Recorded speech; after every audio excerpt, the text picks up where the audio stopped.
Hey, welcome to the Summit Host Hangout podcast, where you'll learn how to host a high-converting virtual summit that leads to your biggest signature offer launch yet. I'm your host, Krista from Summit in a Box, and we are currently in a series where I'm taking you behind the scenes of how my business has grown over the years, thanks to a fun question in the Facebook group from my dear friend, Lori. So in the last episode, I took you all the way back and walked through the different stages I've gone through in my various blogs and businesses, and team just felt like a separate thing to talk about and all of that. So we're back today to share how my team has evolved. And if the length of this outline is any indication, it's definitely a good thing I separated it out because this could be a beefy one. But my hope with this episode is one, that it's just fun, right? But also to inspire those of you who haven't started growing a team yet or are just starting so you can see what's possible and get some insights on the process. So I have all kinds of hires to walk you through here. I'm going to share the good, the bad, the baby steps, the big steps, the reasoning behind it, all of that. So let's just dive right in. I'm going to start talking about my first hire. So my first hire was a virtual assistant who I brought on for like 10 hours per month. And let me tell you, that felt huge to me at the time. Like wild. I remember being so terrified and not sure if I could do it. This was 2016. It was about 5 months into my business and I really was not making a whole lot of money. So I was just terrified. But I had noticed that things like editing blog posts and scheduling social media were taking way too long. And I needed that time for client work. And thinking back now, like I still am not quite sure if that was like the smartest decision.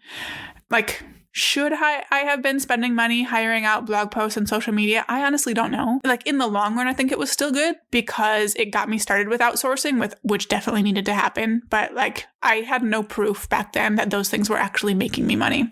But that hire was definitely a situation of hiring just before I was ready. And I think that theme still happens and plays out for me today. It's a big part of why I've been able to keep growing. I don't usually wait until it's past time to hire. I hire like right before it's going to feel comfortable. And I think that's gone over well. So we'll see that theme throughout this episode, I think. So yeah, luckily with hiring this first VA, I'm a very process-focused person. If you have any of my programs, you're like, duh. So that part was really great from the beginning. I already had written step-by-step processes. I was already using Asana. So, and it's crazy to me thinking back 5 months into business, I was already like making SOPs and stuff. I didn't know what I was doing, but that's just the way my brain works. So we were able to get up and running pretty quickly with me handing things over to her. And our work together was okay. I don't remember the terms of her leaving exactly, but I do remember there were a lot of mistakes. It was either like moving on from her was either a situation where I ended up letting her go after a while or one of those like really convenient things where I was avoiding letting her go and she decided to stop offering VA services. I honestly don't remember which. I do think it was probably letting her go due to details being an issue, but either way, like there wasn't much drama around it. And I eventually brought on someone else who was priced way higher than I should have been paying for VA services, but she did a darn good job. So we'll get there. My second hire, and that was before, like that was during this, while this first VA was working for me, I hired a design assistant. So it was really within a couple months of that first hire. So also early to mid 2016, I brought on a design assistant who is still with me today, which I feel like is so wild in the online business world to have someone working for you for 8 years. I love it so much. And even back then, I was always doing all kinds of things, launching, creating new products. And it was not pretty when I did it. And it took me so long to design things. So like we're talking slide decks, PDFs, logos for offers. Those were all the things I was doing and not well. And I handed all of that over to her. And now she designs anything I need. Full website pages, templates in our programs, logos for programs, anything. If you see anything of mine that looks nice, it is not me doing it. And again, this is probably another hire that money-wise I maybe shouldn't have made. Like if you'd have looked at my accounting records and maybe what was making me money and not, but I just felt like I needed to make that hire to keep growing and to free my time up for things that were making money. And so like I regret nothing. It was great. So at that point, I had a VA and a design assistant, and this was like 6 to 8-ish months into business. So we were moving pretty quick. I would say after that, a few mistakes came up. Like that's when things got messy for a little bit. So mistake number one was that I was a developer, but I had no idea how to outsource my development work. So at the end of 2016, my rates were way too low and I was getting more projects than I could handle. And I wanted someone to hand off the simpler development projects to. So I started trying to bring on other developers to help. And the issue was, it was such a long process to get an inquiry from a client, reach out to these developers, wait for a quote, see that their quote was just as much or more than I would have charged, and then figure out what to do from there, right? And then there were a few projects where I did this. And again, their pricing was similar to mine. So like I had them do the work and I made no money, no profit on it. I basically was just the go-between, right? And several times they didn't complete the work on time, so then I'd have to do it anyways, but I made no money off of it. So it was really a nightmare. And the first time that I felt like I didn't know what I was doing when it came to outsourcing. And I should have learned that trying to build some sort of agency was not going to work for me, but I didn't. Fine. I had to go down that path to realize it wasn't going to work, but I didn't learn. So from there, I went on to make mistake number two, which for me was hiring from the Philippines. So I stopped bringing on other developers running their businesses in the same way as me because it didn't make sense. There wasn't room for me to make a profit. But in Q3 2018, we're fast forwarding a little, I was also working on starting Summit in a Box and I had a newborn. So my capacity with development work was way more limited. So I tried again. And at this time, I don't know what it's like now, but at this time, hiring people for $2 to $3 per hour from the Philippines was like all the rage. And it sounded darn good to me, even though I felt a little guilty, but I did it anyways. And I paid double what they were asking for to kind of make myself feel better and, in hopes that they would want to stick around and things like that, because I had already seen that retention of team members was really important to me. But I would say that this one was a mistake for a few reasons. First, I should have listened to the nudge telling me that it didn't align with my values to pay someone less than I should have just because they lived in a different place. And then second, the quality just wasn't there. So I spent a lot of time going back through work, fixing things, and I had to cut that off pretty quickly too. So overall, not a ton of wasted money, but a lot of wasted time and energy and stress. We followed that up around Q3 2019, another mistake. My awesome VA who had been with me through all this. And that was, I don't remember exactly when she came on, but she was the one who I replaced, the one who had details issues with back in, probably 2019. She stuck with me for years, a couple years at least. She decided to stop offering VA work because she wanted to spend more time with her kiddos and just do less time intensive stuff. So I had to find a replacement. And at the time, my best friend, who also ran a business, was looking for more work and was willing to dive into VA work to help me.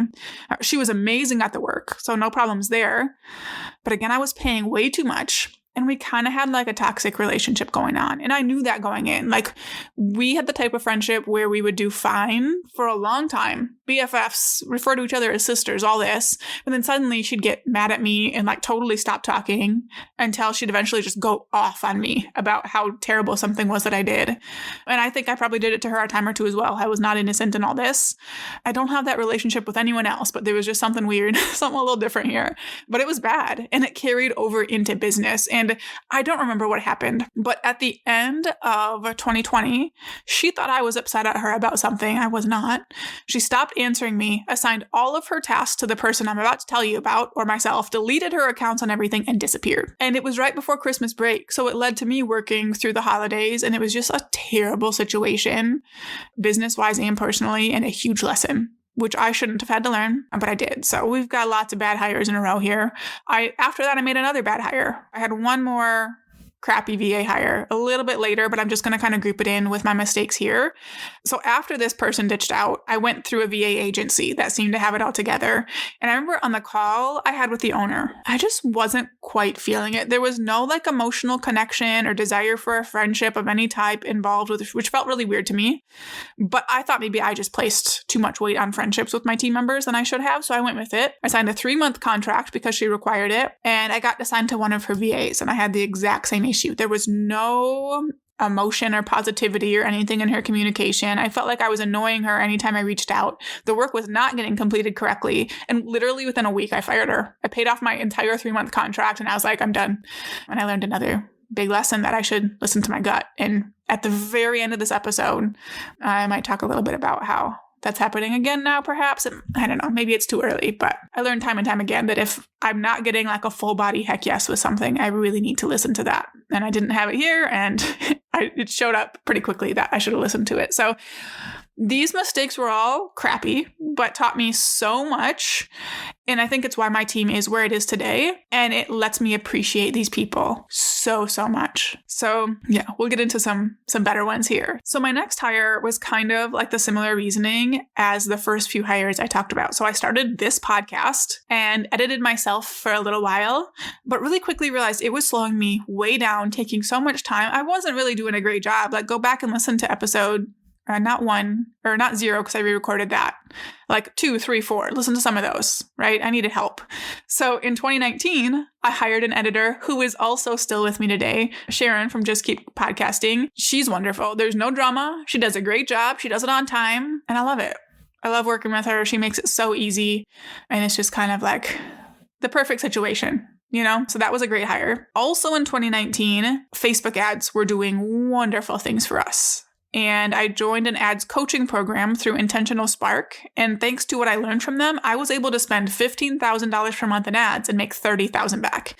And it just got to the point where it was going great, but I didn't want to manage it anymore. So I outsourced it to them, and I loved it so much. So from 2019 to 2020, just to kind of recap and get everyone on the same page here, my team consisted of a contract VA, a design assistant, a podcast editor, and an ads agency. And then unfortunately, our ads, and I think all ads, kind of crashed in 2021, and it just stopped making sense for me to pay as much as I was paying for someone to run my ads. We were also at that time in the process of adding the Launch with the Summit Accelerator into our offer suite. And I didn't know how it was going to go, and I was scared, and I didn't have the brain space to be running ads to different things. So I just stopped our contract. And you'll hear in a little bit, I now have in-house ad support. But if I ever get to the point where I don't, I would definitely go back to the Intentional Spark team in a heartbeat. They are wonderful. So if you need ads help, that's where I'd go. So yeah, Facebook ads agency was technically like official hire number 4, and I'm not really counting all of the failed ones in there. Number 5, hire number 5 is where things really started to shift. So in early 2020 is when I finally launched our full Summit in a Box program, and it went way better than I expected. And my business was not set up to support that level of revenue or that level of like that amount of students. And with that influx of students to support and the reality of running 2 businesses, I still had my development business going at the time. I needed more help than the contract VA I had could offer. And I also was not willing to pay the prices of basically a full-time contract VA. That was wild. And I had heard about the power of hiring employees, but I was terrified to do it. Like, I don't know how. I don't know the legal aspects, the tax implications. How do I pay this person? What's happening? But I had to deal with it. Like, it got to the point where I was like, this is what I have to do. And luckily, there was another podcast I listened to. Don't ask me to find it because I can't, but they talked about their hiring process and how they use Gusto software. I'll link to it in the show notes to like manage their payroll and all the things you need to worry about with hiring. And so I gave it a try, and it was awesome. There was still some figuring out involved. There was definitely a good amount of time up front setting it up, creating accounts on like confusing government websites. I went through the work of like creating an employee handbook, because no one's surprised to hear that. I had to figure out the interview process and making a job description. So a lot went into that. But also, if you're curious about the process of hiring an employee, it was time consuming, but not difficult. So Indeed.com has a lot of really great resources, and then Gusto, you'll get $100 off with the link in the show notes, made the actual hiring process really pretty clear and easy. I didn't need a lawyer or anything like that. They make payroll way easy. I don't have to worry about it at all. None of my employees so far have needed health insurance or anything like that, but Gusto also makes that easy, although not cheap. I do offer a 401k with a small match for full-time employees, and that's super easy through Gusto. So I would definitely recommend checking them out if you do want to go the employee route and you haven't yet. So with all that being said, in June 2020, along came Kate as my marketing and operations assistant. And she came from a school background and was trained at Summit in a Box from the ground up on all things online business, all things summits, all things being a VA. And it's funny to think back on. She started as a part-time employee with 15 hours per week, and within 2 months was my first full-time employee. And I can't even explain to you what she does, because it feels like everything. This company would not run without Kate. It would not. She does podcast management and show notes, any and all automations in tech, inbox management, tech support for our accelerator clients, social media scheduling. She manages our physical boxes and dealing with the warehouse, client onboarding and offboarding, affiliate management, payment recovery, all of our ongoing daily, weekly, monthly tasks. Like, she's amazing. She is such a gift to me every single day, like as an employee and as a friend. And I'm going to cry talking about her, but I wouldn't want to run this business without her. So that was a good hire I made back in 2020. Obviously still with me today, about going on 4 years later. And I hope we have lots more years because, like I said, she is a true gift. So that was hire number 5.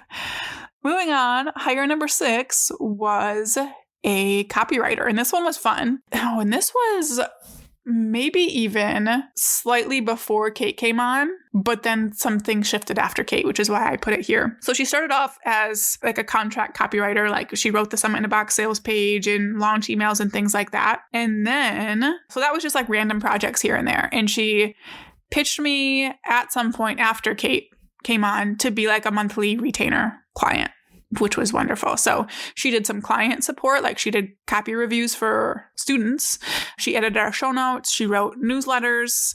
And like I said, she'd been writing my sales pages and launch copy for quite a while. And it was such wild timing. We were getting ready to launch our accelerator program. And I was thinking, like, I'm going to need help. I'm going to need more client support help and help with the sales process and things like that. And as I'm having these thoughts, she sends me a message on Voxer basically saying, hey, if you have a full-time position open, I'd be interested. And I was like, well, I guess I will make one.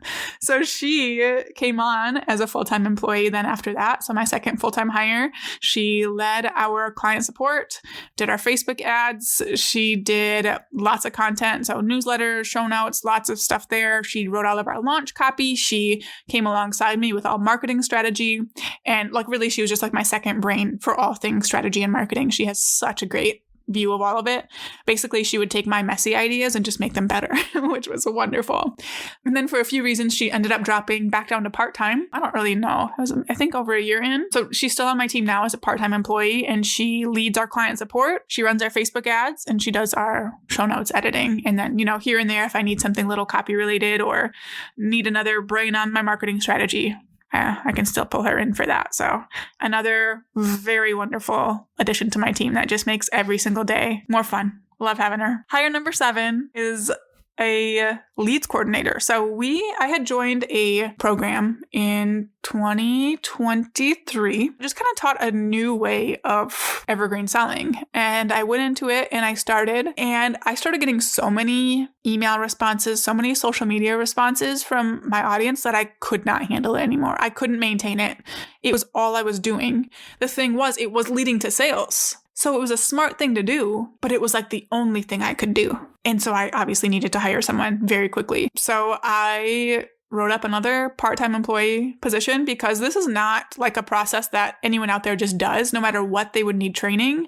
And it just makes more sense for me at this point to hire employees when I can. So put out another job posting, and I only promoted it on like my channels. I posted it in our Facebook group and on Instagram. And I'm trying to think, I don't remember if I did an email to my list or not, but it was all internal. And I very quickly got lots of really solid applications, and I shut the application down within a few weeks.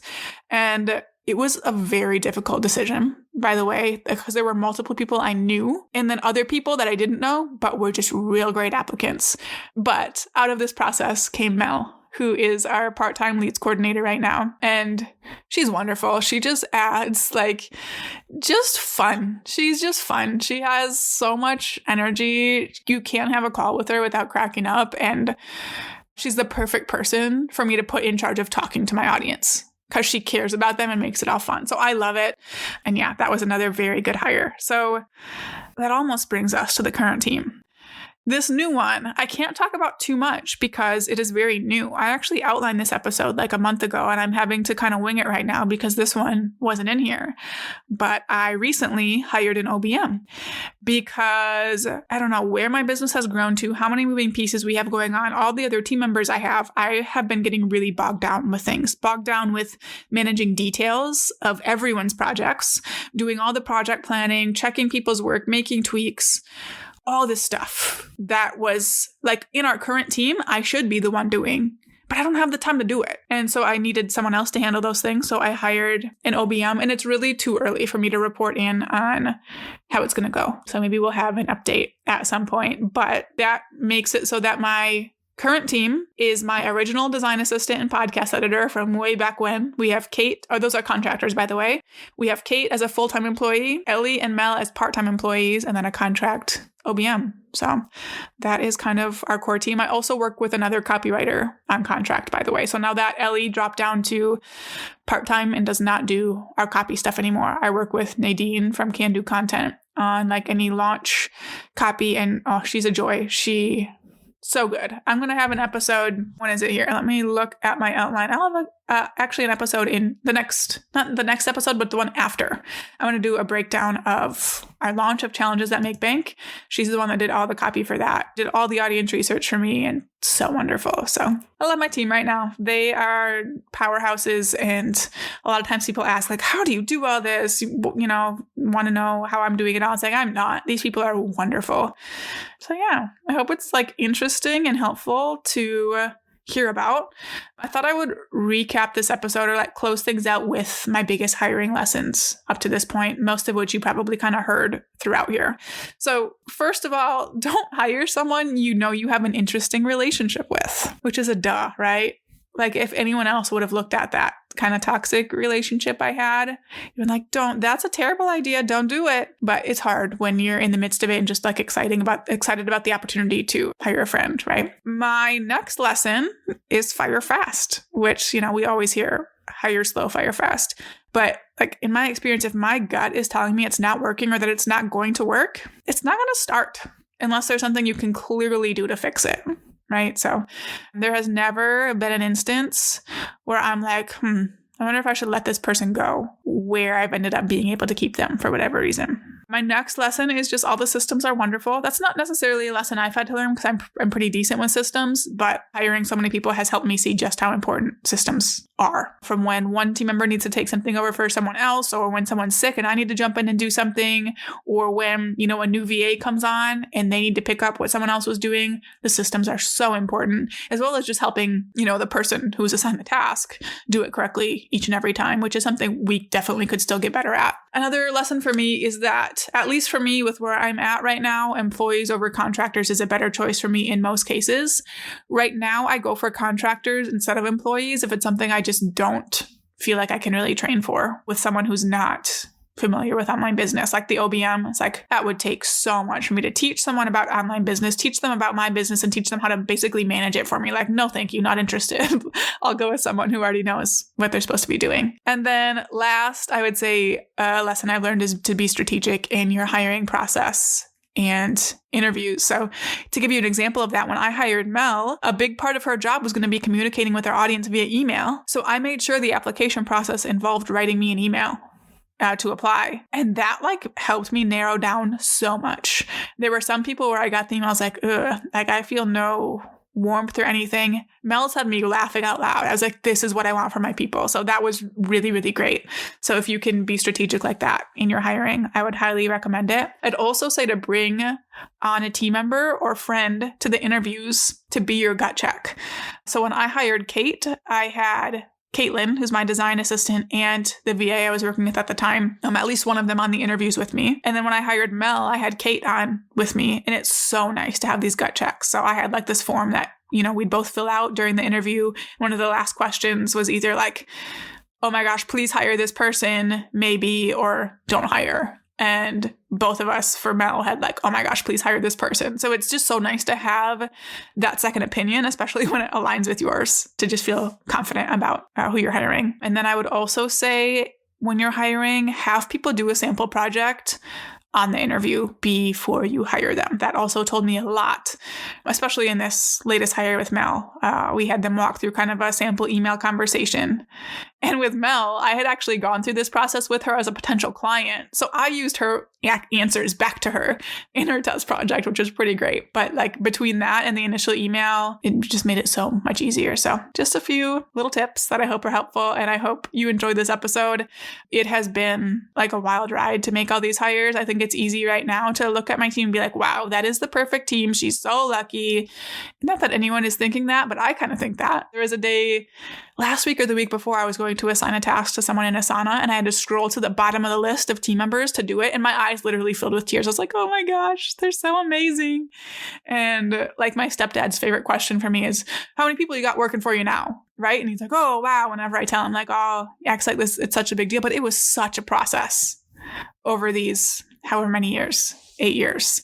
So let yourself go for it. Make the mistakes. I would say hire a little bit before you're ready, but I have also heard people that like make big hires way before you're ready. And I have never seen that go well. So I wouldn't do that. But I think it usually works well to hire just before you feel 100% sold on it so you can hit the ground running. So anyways, I'm rambling at this point. So I hope this was helpful. Thank you so much for tuning in. For show notes and resources mentioned, head to the link in the episode description. In the next episode, you're going to get to meet a lot of the people I just talked about today. So I'm going to bring on Kate, Ellie, and Mel and get their take on being on a team like ours. So be sure to stay tuned for that. Now go out and take action to plan, strategize, and launch your high converting virtual summit.